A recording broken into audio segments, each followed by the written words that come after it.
الحمد لله رب العالمين والعاقبة للمتقين والصلاة والسلام على أشرف الأنبياء والمرسلين سيدنا محمد وعلى آله وأصحابه وأزواجه وذرياته أجمعين.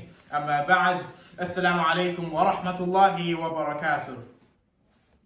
All praise be to Allah Azza wa Jal, Lord of the worlds, our creator, our sustainer, and the bestower of infinite mercy.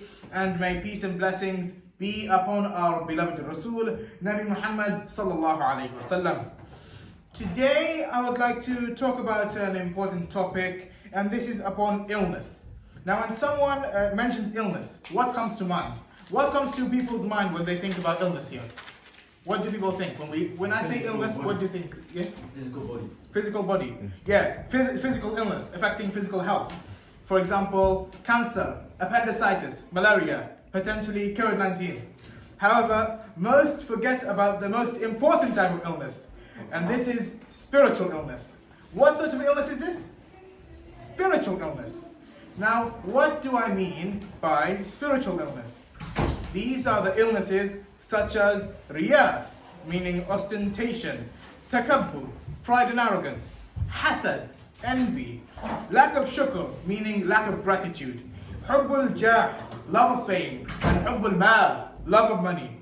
Unlike physical illness, such as cancer, which will end at death, these evil ones, these spiritual illnesses, they will carry on to the akhirah. They will carry on for eternity. Now, subhanallah, these will not be cut up at the death. These will not end at death. These will go into the akhirah, and we will be responsible for them on Yawmuddin, Yawm al-Qiyamah. But unfortunately, people are careless of these severe disease, and they are rather crying over cancer and etc. Yes, this is also serious, but these will come to an end at death. So thus, it will be important for us to purify ourselves of these spiritual disease. Like a person would treat a headache with a paracetamol, or treat cancer with chemotherapy. Furthermore, Allah Tabaraka wa Ta'ala declares in Surah A'la, Ayah 14, Bismillahir Rahmanir Rahim. قَدْ أَفْلَهَ مَنْ تَزَكَّى. Successful indeed are those who purify themselves. Successful indeed are who? Who are they? The ones who purify themselves. Exactly. The ones who purify themselves, as brother said. A similar ayah is found in Surah Shams, ayah 9 to 10, which states, Bismillahir Rahmanir Rahim. قَدْ أَفْلَهَ مَنْ زَكَّاهَا. Successful is indeed the one who purifies it, their soul. وَقَدْ خَابَ مَنْ دَسَّاهَا. And doomed is the one who corrupts it. Corrupts what? Corrupts their soul. Now, thus we need to be continuously working on purifying our soul and abstain from corrupting the soul. Corrupting the soul how? How would we corrupt our soul? Corrupting it with the spiritual illnesses I mentioned earlier. Now, how do we actually purify ourselves? Our souls, how do we do this? Now, this is a very big topic, and our time won't allow me to go through everything in all the ins and outs, but let us have a look at a brief overview. First, let us understand the term. There's a term I want to teach everyone. This term is tazkiyat nafs. What is this term? Tazkiyat nafs. And this translates as the purification of the soul. What does this translate as? The purification of the soul. Now, tazkiyah meaning purification, and an-nafs meaning the soul. Those two put together make tazkiyat nafs, meaning purification of the soul. Now, what did it mean? Tell me. It was the purification of the soul. Now, Imam Ibn Kathir, rahmatullahi alayh, he gave the opinion of tazkiyat nafs, meaning the cleansing of the soul from its evil characteristics and the reduction of its bad habits by developing good habits and character. Imam Ghazali rahmatullahi alayh, he also stated something similar. He said tazkiyat nafs to meaning completion of the perfection of one's soul by cutting down on its desires and allowing its noble characteristics to evolve. Now, from these two Imams' inputs, we can see that tazkiyat nafs is to instill good habits and to get rid of bad habits. Now, just as a way to illustrate this, I want to make everyone understand. Let us think of a glass of water, yes, which is infected and contaminated. Now, let's say we emptied this water out and we filled it in with clean water. What will we first have to do? What will we first have to do? Pour it out. And before we put the clean water in, what do we do first? wash it up. First we need to wash the glass, we need to sanitize the glass. And before we refill it with the clean water. We can't just put the new clean water into this dirty, contaminated container. Now, why did I mention this analogy? Any ideas? Does anyone have any ideas? The soul is similar to that. Exactly. It demonstrates the two steps involved in tazkiyat an-nafs. First step being the removal of the contamination itself, and the second being refilling it with the good character, the good water, as we mentioned with the analogy.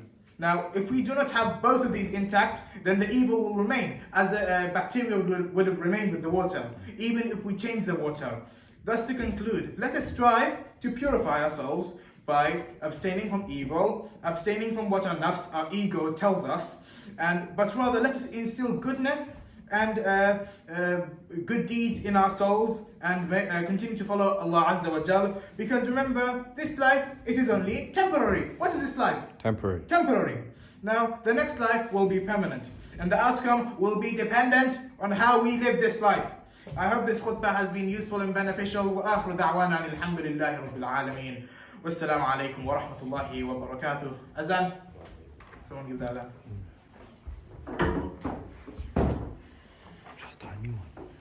إن الحمد لله نحمده ونصلي ونسلم على رسوله الكريم وعلى آله وأصحابه أجمعين. أما بعد، فإن أصدق الحديث كتاب الله، وأحسن الحدي حدي محمد صلى الله عليه وسلم، وشر الأمور محدثاتها، وكل محدثة بدعة، وكل بدعة ضلالة، وكل ضلالة في النار. أيها الحاضرون، اتقوا الله حق تقاته ولا تموتن إلا وأنتم مسلمون.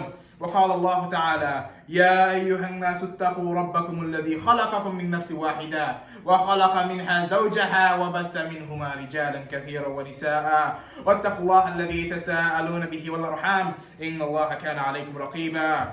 وقال أيضا: يا أيها الذين آمنوا اتقوا الله وقولوا قولا سديدا يصلح لكم أعمالكم ويغفر لكم ذنوبكم ومن يطع الله ورسوله فقد فاز فوزا عظيما. عن أنس رضي الله عنه عن النبي صلى الله عليه وسلم قال: لا يؤمن أحدكم حتى يحب لأخيه ما يحب لنفسه. وعن أبي موسى رضي الله عنه قال: قالوا يا رسول الله صلى الله عليه وسلم أي الإسلام أفضل؟ قال: من سلم المسلمون من لسانه ويده. بارك الله لنا ولكم في القرآن العظيم. أقول قولي ما تستمعون، واستغفر الله لي ولكم ولسائر المؤمنين فاستغفروه إنه هو الغفور الرحيم.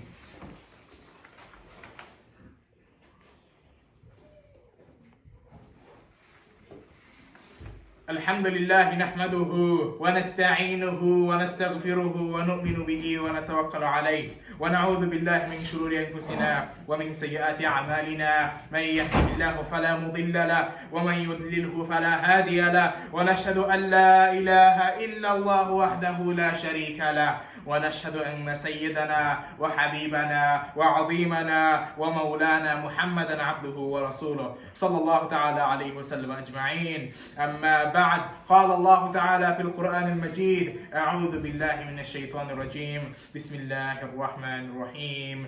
إن الله وملائكته يصلون على النبي يا أيها الذين آمنوا صلوا عليه وسلموا تسليما. اللهم صل على محمد وعلى آل محمد كما صليت وسلمت وباركت على إبراهيم وعلى آل إبراهيم إنك حميد مجيد، خصوصا منهم على صاحب النبوة أمير المؤمنين سيدنا أبي بكر الصديق بن أبي قحافة رضي الله عنه، وعلى الناطق الأواب سيدنا عمر بن الخطاب رضي الله عنه، وعلى جامع القرآن سيدنا عثمان بن عفان رضي الله عنه، وعلى أسد الله الغالب سيدنا علي بن أبي طالب رضي الله عنه، وعلى ولديه سيدا شباب أهل الجنة الحسن والحسين رضي الله عنهما، وعلى أمهما فاطمة الزهراء سيدة نساء أهل الجنة رضي الله عنها، وعلى تمام الصحابة والتابعين ومن تبعهم أجمعين.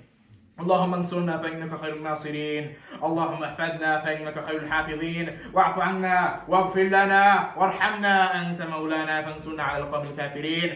ربنا تقبل منا إنك أنت السميع العليم، وتب علينا يا مولانا إنك أنت التواب الرحيم. عباد الله رحمكم الله، إن الله يأمر بالعدل والإحسان وإيتاء ذي القربى وينهى عن الفحشاء والمنكر والبغي يعظكم لعلكم تذكرون. اذكروا الله سبحانه وتعالى يذكركم وادعوه يستجيب لكم، ولذكر الله تعالى أعلى وأولى وأعظم وأكبر. وأقم الصلاة.